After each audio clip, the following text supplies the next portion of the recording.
Imagine standing at the edge of a trail where the birds just stop singing. You've got your gear, your GPS is pinging, and you're ready to conquer the Appalachian Mountains.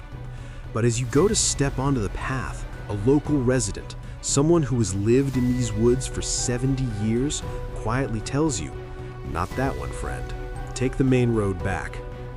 Most people think it's just small-town superstition, or maybe a grizzly bear warning. But there is a reason why the people who know these peaks best are the ones most afraid of them. Today, we're going deep into the green cathedrals of the eastern United States to uncover the spots where reality feels a little thin. By the end of this, you'll understand why sticking to the path isn't just a suggestion in the Appalachians, it's a survival strategy. And stick around, because I'm going to share a specific trail location that has professional trackers baffled to this day. The ancient scale of the Appalachian Mountains. To understand why things get weird out here, you have to understand the sheer age of the ground you're walking on. We aren't talking about the Rockies or the Alps. Those are young mountains. The Appalachian Mountains are so old they actually predate bones. They were formed over 480 million years ago. At one point, they were as tall as the Himalayas, but 500 million years of wind and rain have ground them down into these dense rolling hills covered in nearly impenetrable forest. When you walk through the deep woods here, you aren't just in nature. You're in a landscape that has watched species rise and fall for eons.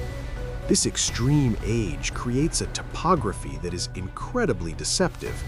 What looks like a gentle hill on a map is actually a labyrinth of laurel hills, thick brush so dense you can't see your own feet.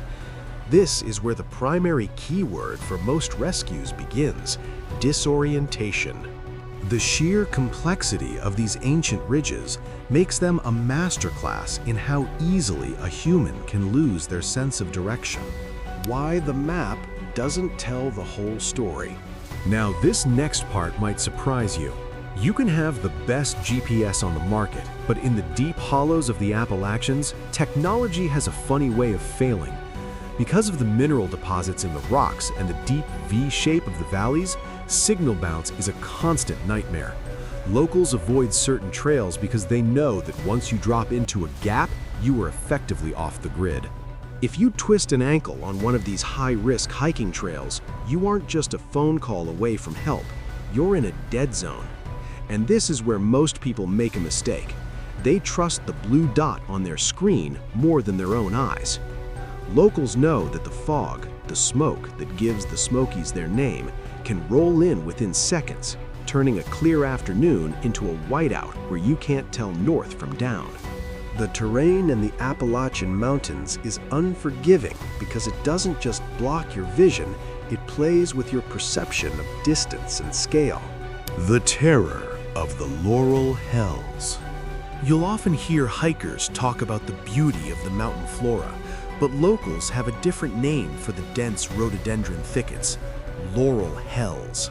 These aren't just bushes, they are interlocking skeletons of wood that grow so tightly together it's impossible to crawl through them. If you step off a trail in certain parts of the Appalachian Mountains to chase a photo or a shortcut, you can find yourself trapped in a natural cage within minutes. There are stories of people being found only a few hundred yards from a main road, unable to break through the brush. It's an exhausting, claustrophobic experience that can lead to panic. And in the wilderness, panic is your biggest enemy. Why do locals avoid these areas? Because they know the brush is alive with a density that defies logic. When you enter a laurel hell, you are no longer the apex predator. You are simply an obstacle to be bypassed by the mountain itself. The silence that governs the deep woods. There's a rule among those who live in the shadows of these peaks. If the woods go silent, you leave. Usually, the Appalachians are loud: cicadas, birds, wind in the leaves. But every so often, hikers report a phenomenon called the silence.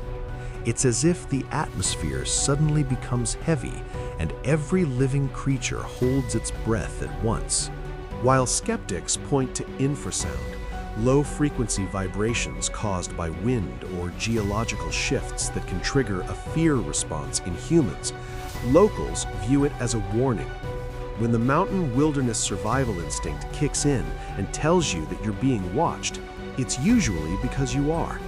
Whether it's a mountain lion or something less cataloged, that silence is the mountain telling you that you're an intruder.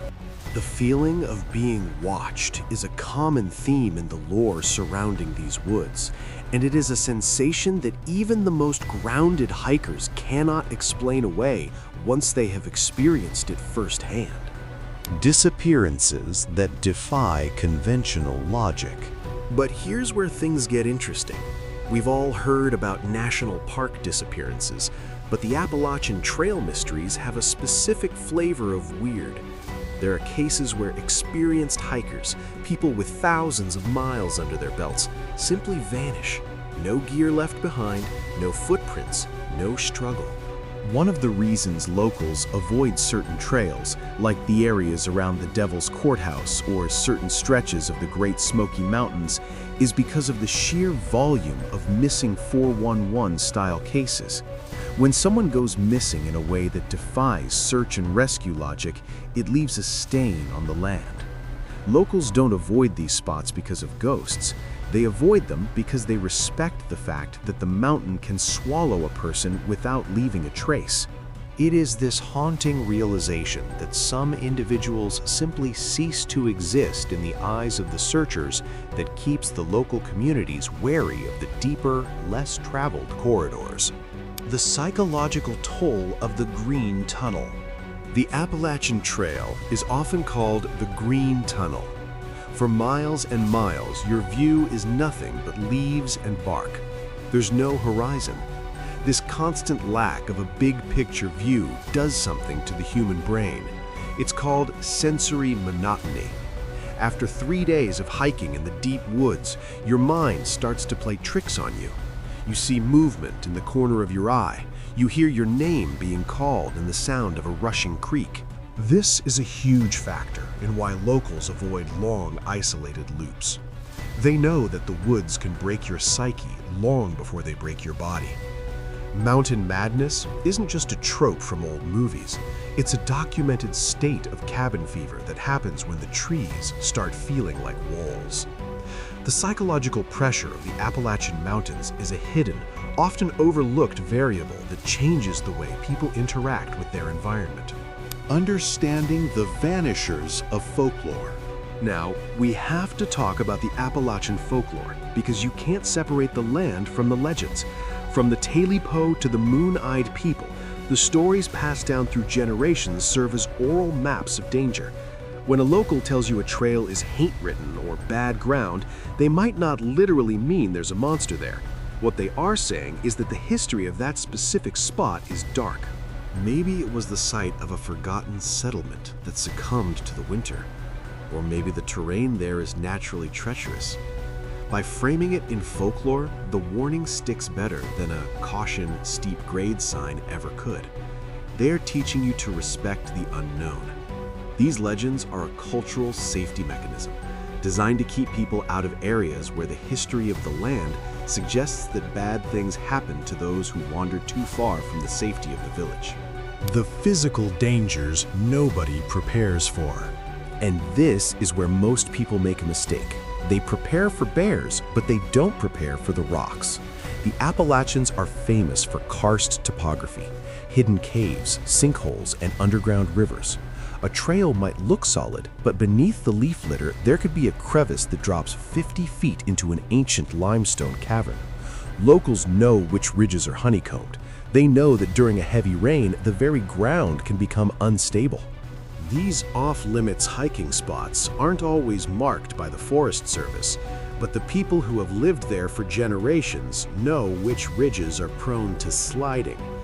This inherent instability makes the Appalachian Mountains a dangerous place to wander off path, as the ground you are stepping on might not be as solid as it appears to the naked eye. The reality of wildlife encounters. When we talk about the dangers of the Appalachian Mountains, we have to mention the reality of the ecosystem. This is bear country, and it is also home to increasingly territorial wildlife. Locals avoid certain trails during specific times of the year, not because they are afraid, but because they understand the seasonal rhythms of the animals that inhabit these mountains. During the cub rearing season, the trails that pass through dense mountain laurel are effectively off-limits. Most casual hikers don't research these patterns, and they end up in high-risk scenarios simply because they didn't know the calendar of the woods. Mountain wilderness survival requires an understanding of more than just how to start a fire. It requires an understanding of who else is using the trail and when it's best to step aside. Why the locals stay on the porch. If you walk into a general store near a trailhead and ask for the best unmarked path, don't be surprised if you get a cold shoulder. It's not that they're being mean, it's that they've seen too many helicopters circling the peaks looking for someone who thought they were outdoorsy enough to handle the deep woods. The locals stay on their porches or stick to the well-trodden paths because they have a healthy dose of fear. They know that in the Appalachian Mountains, you are part of the food chain, and the mountain always has the home field advantage. It is a humble admission of the power of nature, something that many modern urbanites have forgotten in their quest for the perfect trail photo. The hidden complexity of the high peaks. Even in the most popular sections, the Appalachians are deceptive. Take the high peaks of the Black Mountains or the Roan Mountain Range. You can be in a beautiful, open meadow, and within a 10-minute walk, you are in a high-altitude spruce fir forest that feels like a temperate rainforest. This rapid change in ecosystems means that you can be underdressed for the conditions before you even realize the temperature has dropped 20 degrees. Locals know that you pack for 3 seasons in one day when you head into the high country. When a hiker ventures into these regions unprepared, they are at the mercy of an environment that can turn lethal with a sudden drop in barometric pressure. The unpredictability of the weather patterns is a defining characteristic of the Appalachian Mountains, and it's a lesson that is often learned too late. Respecting the oldest mountains on Earth. At the end of the day, the Appalachian Mountains are a place of incredible beauty, but they demand a level of respect that most modern hikers aren't used to giving.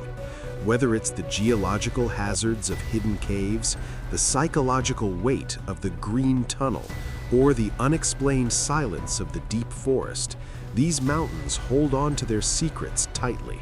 The locals avoid certain trails not out of cowardice, but out of a centuries-old understanding that some places simply aren't meant for us. The connection between the land and the people who live here is profound, and it is rooted in the shared knowledge of the dangers that lie hidden beneath the canopy. To hike these mountains is to enter a world that is vastly older and more complex than our own. If this helped you understand why the Appalachian wilderness is more than just a hiking destination, then you'll definitely want to watch our next video, where I break down the most mysterious disappearances in the history of the national park system. Don't forget to hit that like button and subscribe so you never miss a deep dive into the world's most fascinating places. Stay safe, stay on the trail, and we'll see you in the next one.